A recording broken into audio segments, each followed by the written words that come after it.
All right, make the argument to me that Miami has a path forward. They shoot better. I mean, that's essentially what this series has come down to. Like, the thing that was going to fail Miami at any given point was going to be its offense. Right. Like, and there were some things that they got away with versus the Knicks that you can't get away with versus the Nuggets because they're just a better offensive team. Right. And, like, yeah, you can score 97 points and beat the Knicks, right? Yeah. You can't do that with this Nuggets team. And the one game that they won, I think they were 17 or 35 from three.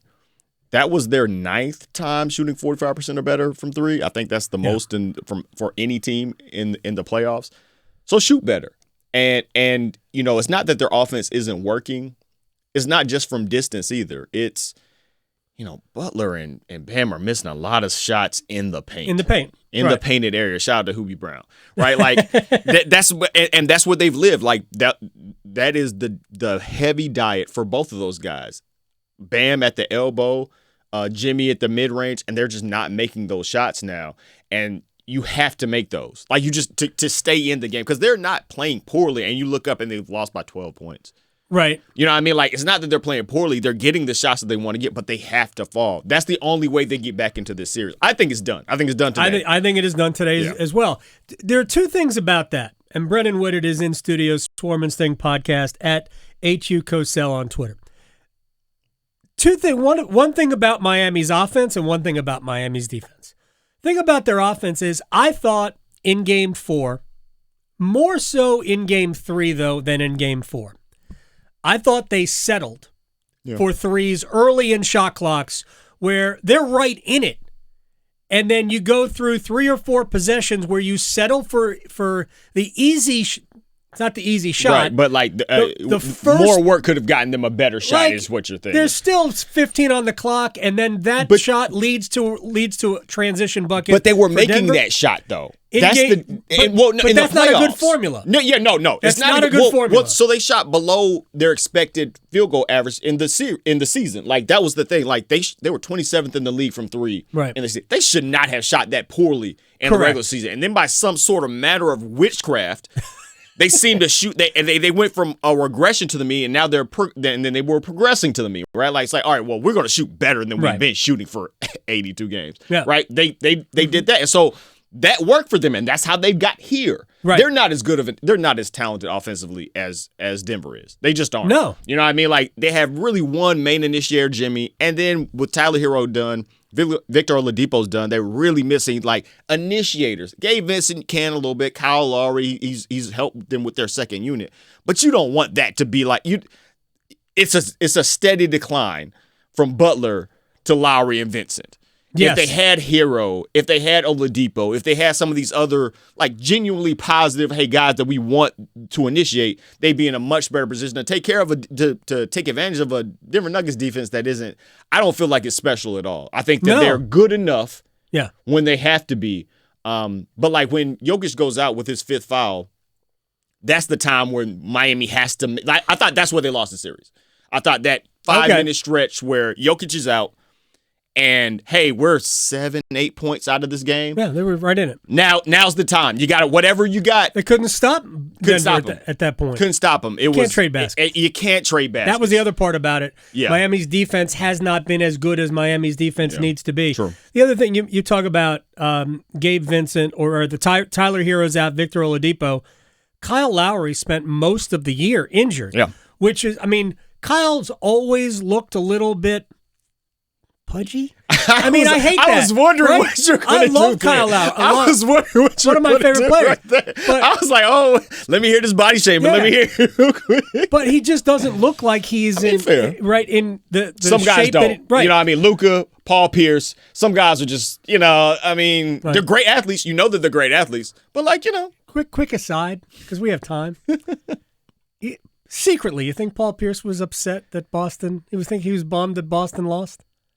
I don't know where he stands with Boston. I genuinely don't. Paul Pierce is one of the more interesting post careers than I thought he would have. I think he wants everybody to think that he roots for Boston, but I think he's comfortable with his era being the last championship. Yeah, I could be totally wrong. I could be completely unfair. No. I mean, you're talking about the same guys that stopped talking to Ray Allen when he went to Miami, right? Exactly. Like, the petty is strong. Yeah. Was strong with Rondo and KG and Paul Pierce. I just want to make sure No, you're not alone, sir. Okay, that's fair.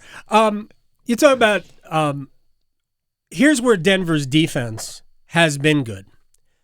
Aaron Gordon, who is a mismatch problem for Miami because he's strong enough to guard Butler, and if he had to, he can bother Bam away from the basket too.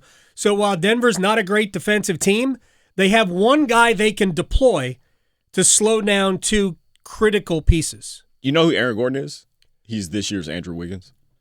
He's the good guy point. that was, Absolutely. hey, he's not the guy, right? He was in Orlando.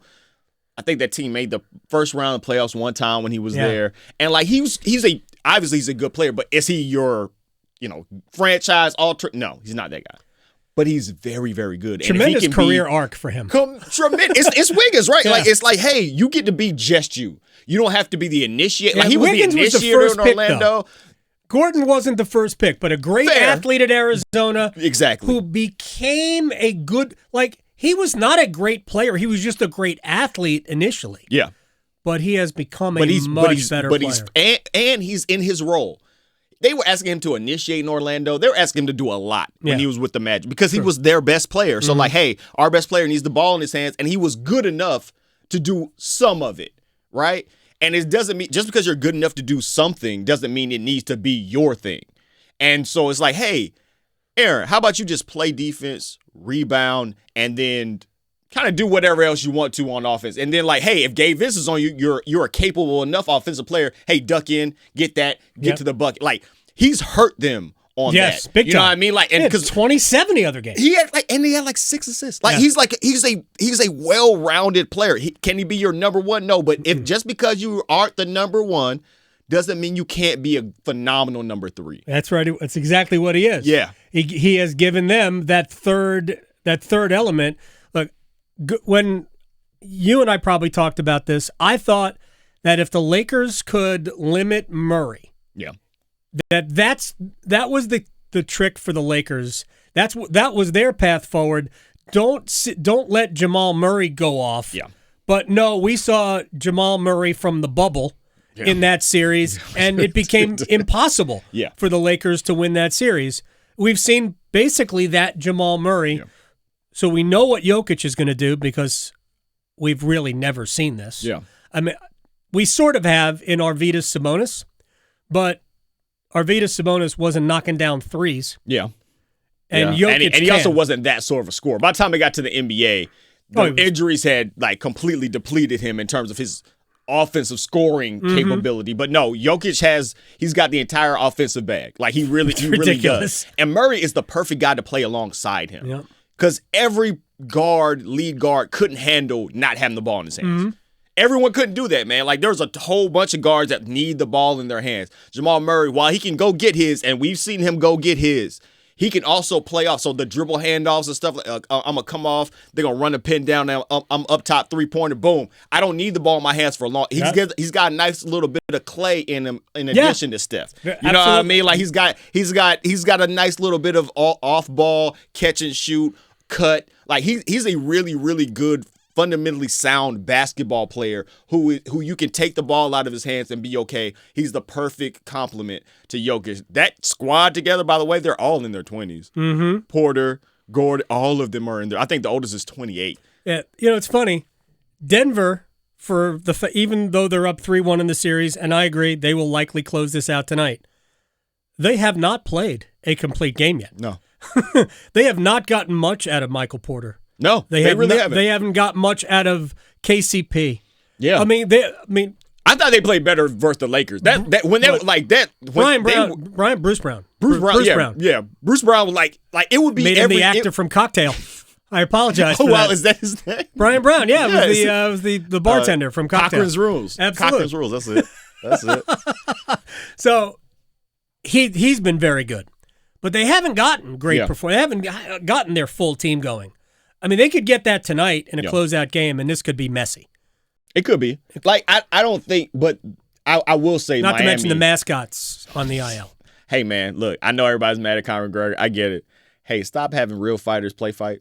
That's a solid. That's a good way to end up right in that ER. Keep playing with people that fight for a living. I mean, no shade. I mean, I'm just, right. I'm with you, 100% with you. All right, we talk about Miami's got to shoot better. Yeah. I mean, there's a lot of things that have to go right. But real quick about Caleb Martin, who has been one of.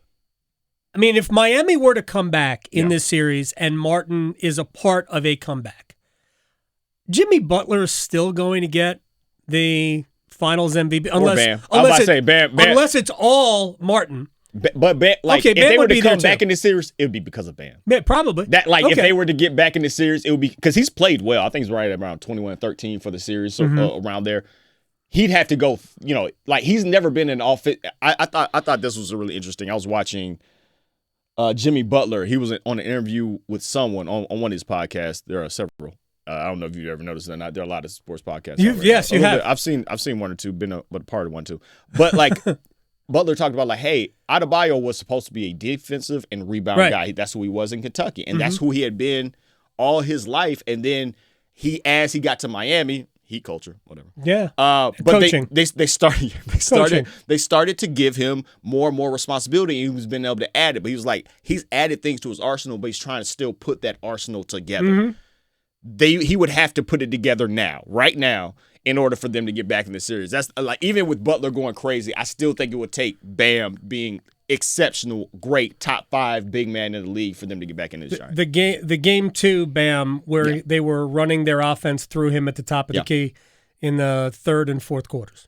That's what they need. And attacking in transition. Yeah. Like that when they move the ball up and he's in a place where it's him and Jokic, you got to go. Just go. I don't care. If I'm Spoelstra, I'm like, if you get a one-on-one with Jokic, go right at the basket, go at him. Like, make him defend. I thought that tired him out a little bit more in the Lakers series when Anthony Davis was like, okay, yeah, you got me, but I'm getting you right back. And, like, make him defend. That's his worst part of his game. And he's in much better shape. I'm not saying he's not in shape at all, but, like, anybody having to be the focal point on offense and having to defend a dog that's on your neck every possession, that's going to tire a lot of people out. Like, they've got to do some stuff to get him uncomfortable because, yes, certainly you don't want KCP and Bruce Brown. You don't want everybody else to go off. But ultimately, if you're going to come back in the series, you have to do something to get Jokic a little bit off of his game. All right, when we come back, we'll talk a little bit about the draft coming forward. We're 2 weeks away from that, what the Hornets are likely going to do. And would you pay James Harden $210 million over 4 years? Let's talk about the Hornets real quick. We are 2 weeks away from the draft. So they don't get number 1. I mean, when it came down late, you're like, wait a second. Yeah. They could end up with Victor Wembanyama. I did a Twitter Spaces, and there was a good minute and a half when I was about to really act up for a second. I was like, hold on for a second. But we should have all understood. Yeah. Oh, San Antonio has a chance?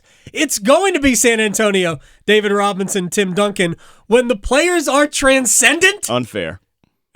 And they're in the lottery, they're getting it. Hasn't Michael Jordan done enough? Like, hasn't that man done enough to earn the frozen envelope one time? No. One time. Not as an owner. Come on. Not as an owner. Have they sold the team yet? Come on, don't do this. All right. Don't do this. So but nothing wrong with the second pick. Yeah.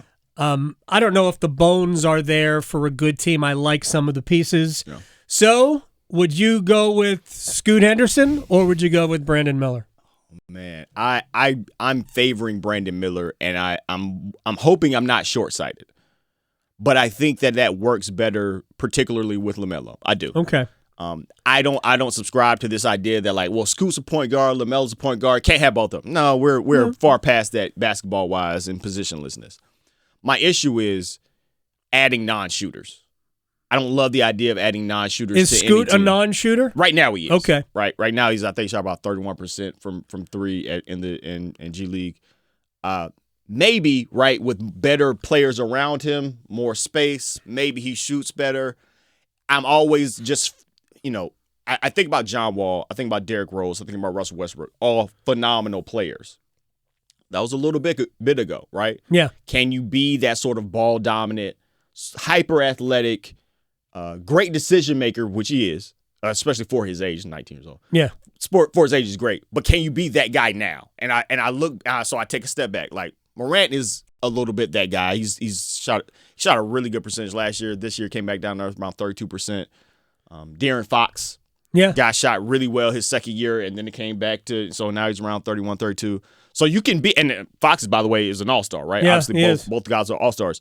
But I wonder about that, like moving forward. And that also means that taking the ball out of LaMelo's hands a little bit more, who is, to me, one of, if not the best passer in the league. Okay. Like he's that sort of special, that sort of gifted, just naturally. And then I look at Brandon Miller, I'm like, man, this is a wing, 3-level scorer. 6'9". Like size. And you remember, Bridges is coming back. You can feel the way you want to feel about it, but he's coming back next year. Right. Gordon Hayward will be leaving. This is last year on his deal. He's going to be gone. You put Miller and Bridges on your wings, and you got some real firepower offensively. And this is the team that was the dead last in offensive efficiency this year. Yeah. I think Scoot might be great. This is not a shot on Scoot. It's just that Miller seems like he fits better, and I understand the hesitation about picking fit this high in the draft. Maybe you just pick talent. I get it. Miller just seems like it makes a lot more sense to me right now. But, I mean, you could also make the argument that if you just pick talent, 6'9", guy who can shoot and drive, that's talent too. So I don't think you're shortchanging yourself. I am not 100% sure that if and when the Hornets become a contender, I'm not sure about LaMelo, and that is my only that's my headspace about whether I draft Henderson or not. But is Henderson that guy? And he might not be. Miller might be a better player regardless. But your questions about LaMelo would motivate you. Is he the point guard Yeah. when I become a legit winner? And I don't know if the answer to that is yes. Maybe it is. And you've got him already. So and he's a star. And he's a legitimate star. Yeah. Something that the Hornets haven't had like since maybe Larry Johnson. Oh, it's funny, real quick. We only have about 2 more minutes left. I want to get to at least the Harden question. Yeah. My son and I were looking. He's playing some game on his phone, NBA game, and he's like, "Man, the Hornets were something back in the day. They had Bogues, and they had Larry Johnson, and they had Del Curry, and they had Alonzo Mourning. They had a really good team." All right, let me. I love your son's the basketball stories you give me. I love it. Totally into it. So much, man. Would you pay James Harden $210 million over 4 years? He qualifies for that. Philadelphia can do that. Should Philadelphia do that? Yeah. I mean, he was really good for them for the majority of last season. Like he wasn't good in the playoffs when they needed him. Neither was Embiid, right? Well, yes. So I agree. So would you pay Embiid? I'd pay Embiid. Like, if Embiid were coming up for a contract, yeah, true. I'd pay Embiid younger, but also just as broken. Yeah, I mean, he's got his injury stuff, right? But Harden was at the end of every year. Was relatively healthy this year. He was. You know what I mean? And I know he finished last season with that soft tissue hamstring thing, but he finished really well. I don't know. He looked really good for a long part. I'd take another shot at it. I think the last 3 years of a 4-year, $210 million contract are very suspect. Oh, I wouldn't do it. But I think they're on the precipice of a championship. I think that they if they make a right moves, maybe they move off Tobias and figure out something else because they've got, or Max, whatever. Now's the time to push whatever buttons they have up there in that brain trust. Now's the time to do it. 2 more shooters, be better defensively. They got Nick Nurse. Yeah, I was about to say, and your coaching has improved probably, so. All right, final thing. Warriors done as a dynasty? No, as a dynasty, yes. As a legit championship I think they're done as a dynasty. I mean, you still got Steph. You do have Steph. Steph changes that. He changes history and he changes the dynamics of it a lot. He's Clay's a top just 10 not the player same. of all time. No, night in, night out, not the same guy. He's not. Look, and a lot of this depends on Poole, right? About the development Poole, Kuminga, that. They'll always look back at the Wiseman over LaMelo thing as maybe that's where they have Bad missed move. it as maybe probably. Well, I'm not sure about LaMelo taking LaMelo over him. I'm firmly in the LaMelo camp. That's cool, but where would he fit on this team? Because Steph's got to have the ball, right? Passer shooters.